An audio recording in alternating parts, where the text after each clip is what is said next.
విజయవాడలో మనం ఏర్పాటు చేసుకున్న అంబేద్కర్ గారి మహాశిల్పం మన రాష్ట్రానికే కాదు దేశానికి కూడా ఇది తలమానికం. ఇది స్టాచ్యూ ఆఫ్ సోషల్ జస్టిస్. ఇది సామాజిక న్యాయ మహాశిల్పం. ఈ నెల 19వ తారీఖున చారిత్రక స్వరాజ్య మైదానంలో ఆవిష్కరించబోతా ఉన్న ఈ విగ్రహం దేశంలోనే కాదు ప్రపంచంలోనే అతిపెద్ద అంబేద్కర్ గారి విగ్రహం. ఇది 81 అడుగుల వేదిక మీద ఏర్పాటు చేసిన 125 అడుగుల మహాశిల్పం. అంటే మొత్తం మీద 206 అడుగుల ఎత్తైన విగ్రహం ఇది. ఆ మహానుభావుడి ఆకాశమంతటి వ్యక్తిత్వం ఈ దేశ సామాజిక, ఆర్థిక, రాజకీయ, మహిళా చరిత్రలన్నీ కూడా మార్చేలా దాదాపు 100 సంవత్సరాల క్రితమే ఆయన వ్యక్తం చేసిన భావాలు కలకాలం కూడా మన దేశాన్ని ప్రభావితం చేస్తూనే ఖచ్చితంగా ఉంటాయి.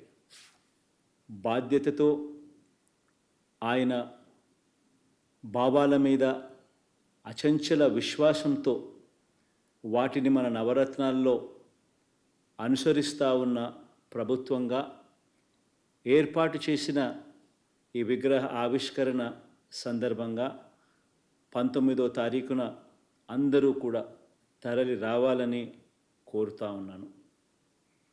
ఆయన అణగారిన వర్గాలకు చదువులు దగ్గరగా తీసుకువచ్చిన మహనీయుడు. ఆయన అంటరానితనం మీద, ఆధిపత్య భావజాలం మీద తిరుగుబాటు చేసిన ఓ మహానుభావుడు.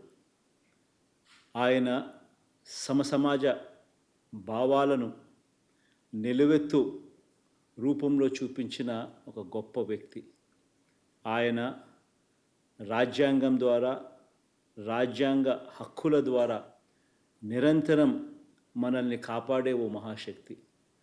ప్రతి వాడలో ఉన్న ఆయన విగ్రహం అణగారిన వర్గాలకు నిరంతరం కూడా ధైర్యాన్ని ప్రసాదించే ఓ మహాస్ఫూర్తి.